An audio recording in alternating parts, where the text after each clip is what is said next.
Star plus show जादू तेरी नजर में। इस कलयुग में जो कुछ भी मेरे साथ हुआ है उसे मैंने अपनी आंखों से देखा है, महसूस किया है, सहा है। पर मैं रुकी नहीं, मैं टूटी नहीं, मैं हारी नहीं। मैं आज भी डट कर खड़ी हूँ, क्योंकि मुझे इस अंधेरे से लड़ना है, इसका अंत करना है। वो कहते हैं ना, जो घर किसी डायन की जान लेता है उस घर पर फिर उसी डायन का साया मंडराता है। अब वह साया लौट आया है, लेकिन सिर्फ डराने या डर कर भागने के लिए नहीं, बल्कि तबाही लाने, बर्बादी करने और सब कुछ छीन लेने के लिए। जी हाँ, डायन फिर से वापस आ गई है और इस बार उसका वार पहले से भी ज्यादा खतरनाक और क्रूर होगा। सीरियल जादू तेरी नजर की कहानी अब एक मोड़ पर आ गई है, जहां एक एक किरदार की सच्चाई सामने आने वाली है। विहान, जो अब तक अपने प्यार गौरी को पाने की जिद पर अड़ा हुआ है, हर मुमकिन कोशिश कर रहा है कि किसी भी तरह से गौरी उसकी हो जाए। लेकिन गौरी है कि उसकी एक भी बात मानने को तैयार नहीं है। वो जानती है कि कुछ तो गलत है, कुछ तो है जो छिपाया जा रहा है, और यही बात उसे बेचैन कर रही है। विहान के हर कदम में एक अजीब सी बेचैनी, एक छिपा हुआ राज झलकता है। गौरी को लगने लगा है कि ये वही विहान नहीं है जिसे उसने चाहा था, जिसे उसने पहचाना था। उधर दूसरी ओर केसर जो है, उसकी दुनिया धीरे धीरे बदल रही है। वो अब एक ऐसे शख्स के मोह में फंस रही है जिसे वह पूरी तरह जानती भी नहीं है। लेकिन ये मोह साधारण नहीं है, यह मोह एक खतरनाक जाल है, एक ऐसा जादू जो उसे तबाह कर देगा। केसर को नहीं पता कि जिस विहान की ओर वो खिंचती जा रही है वो असली विहान नहीं, बल्कि दावंश विहान है, एक ऐसा शैतानी अस्तित्व जो असली विहान की जगह लेना चाहता है। दावंश विहान ने अपनी चालें चलनी शुरू कर दी हैं, और उसका अगला कदम है असली विहान को रास्ते से हटाकर केसर के दिल में अपनी जगह बनाना। इस अंधेरे में गौरी की रोशनी ही एकमात्र उम्मीद है। गौरी न सिर्फ एक युवावंशी है, बल्कि उसे अपने पूर्वजों की शक्ति और उद्देश्य का भी ज्ञान है। वह जानती है कि उसे इस बुराई को मिटाना है, इस डायन की साजिश को खत्म करना है। लेकिन इस बार उसका मुकाबला सिर्फ एक डायन से नहीं, बल्कि अपनों से होगा, उनसे जो अब खुद पराये हो चुके हैं। उसकी बहन केसर, जो कभी उसकी सबसे बड़ी ताकत थी, अब धीरे धीरे उसके खिलाफ होती जा रही है, क्योंकि वो एक ऐसे भ्रम में फंस रही है जिसे तोड़ना आसान नहीं है। दावंश विहान अब हर तरह से प्रयासरत है केसर के दिल में अपनी जगह बनाने के लिए। वो केसर के सामने वही रूप रखता है जो एक आदर्श प्रेमी का होता है, संवेदनशील, प्यारा, समझदार। लेकिन हकीकत में वह केसर को अपनी तरह बनाना चाहता है। एक और डायन, एक और अंधकार का अस्तित्व। और जब यह सब हो रहा होगा तो असली विहान अपनी जिंदगी के लिए संघर्ष कर रहा होगा। उसे शायद पता भी नहीं होगा कि उसकी जगह लेने वाला अब उसके अपनों के बीच घुल मिल चुका है। अब कहानी उस मोड़ पर आ गई है जहां सब कुछ उलटने वाला है। केसर और दावंश विहान की शादी की तैयारियां शुरू हो चुकी हैं। केसर, जो अभी तक सब कुछ अनदेखा कर रही थी, अब पूरी तरह इस प्यार के मोह में बंध चुकी है। उसे नहीं पता कि वह जिस विहान से शादी कर रही है वह असली विहान नहीं है। शादी के मंडप में अग्नि के साथ फेरे लेते हुए उसकी आंखों में जो चमक होगी वह इस बात से बेखबर होगी कि उसका भविष्य किस ओर जा रहा है। गौरी जब ये सब देखेगी तो उसकी दुनिया हिल जाएगी। वह सोच भी नहीं सकती कि उसका अपना विहान किसी और के साथ विवाह के बंधन में बंध गया है। लेकिन असलियत कुछ और है। ये सिर्फ एक खेल है, एक छलावा है जिसे समझने में देर हो चुकी होगी। गौरी जान जाएगी कि यह वही विहान नहीं है, पर जब तक वो सच्चाई तक पहुंचेगी तब तक शायद बहुत देर हो चुकी होगी। अब सवाल यह नहीं है कि कौन सही है और कौन गलत। अब सवाल यह है कि क्या गौरी अपनी बहन केसर को इस अंधेरे से बचा पाएगी? क्या वह समय रहते दावंश विहान की असलियत सबके सामने ला पाएगी? या फिर वह खुद इस मायावी जाल में फंस जाएगी? एक तरफ प्रेम, विश्वास और सच्चाई है, तो दूसरी तरफ मोह, छल और अधर्म।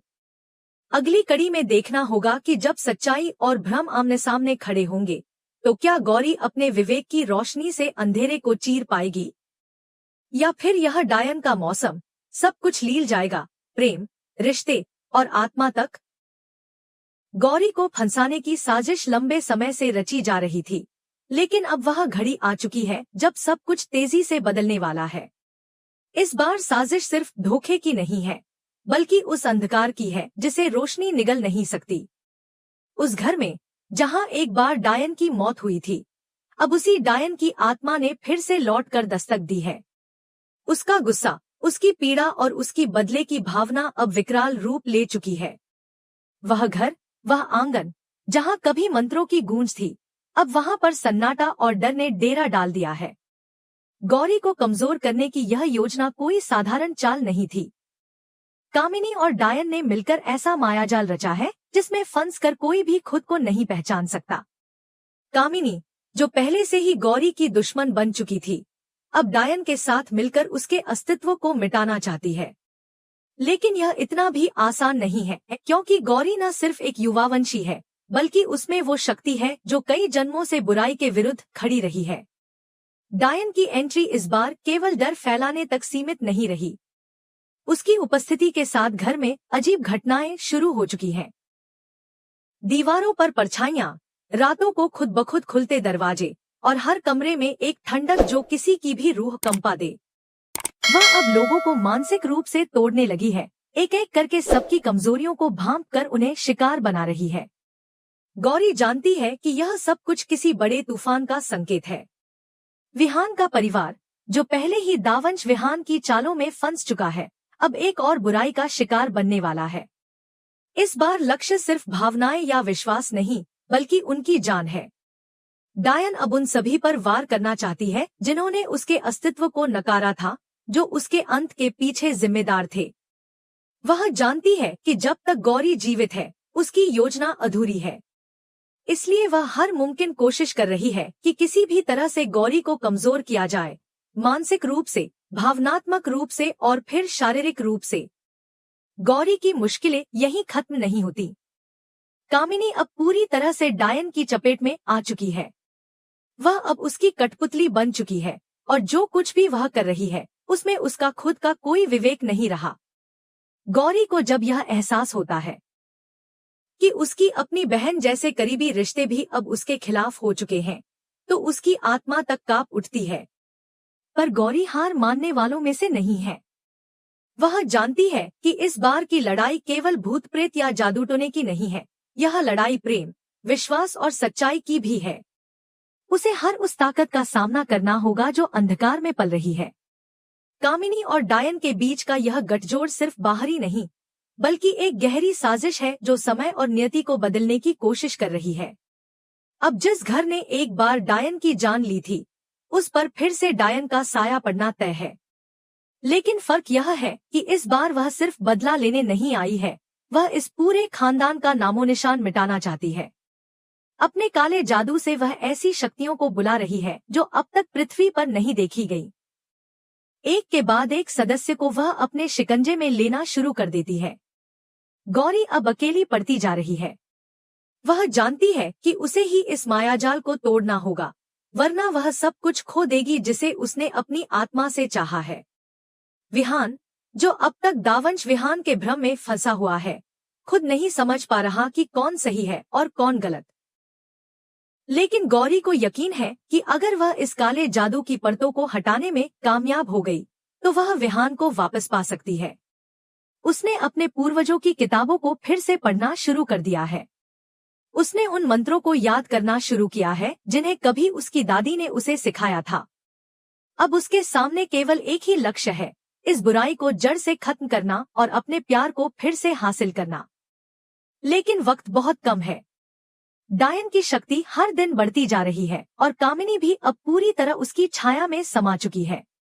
समय आ गया है जब गौरी को यह तय करना होगा कि वह कितनी दूर तक जा सकती है अपने लोगों को बचाने के लिए। क्या वह खुद को दांव पर लगा पाएगी? क्या वह बलिदान दे पाएगी जो इस जंग को जीतने के लिए जरूरी है? इस कहानी में अब हर मोड़ पर एक नया रहस्य, एक नई चाल और एक नया खतरा छुपा है। डायन के खतरनाक वार अब और ज्यादा हिंसक होने वाले हैं। दर्शकों को तैयार रहना होगा इस मायाजाल में डूबने के लिए, जहां सच्चाई और झूठ की पहचान करना तक मुश्किल हो जाएगा। अब देखना यह है कि गौरी अपने प्रेम और शक्ति से इस अंधेरे को मात दे पाएगी या यह डायन का मौसम सब कुछ खत्म कर देगा।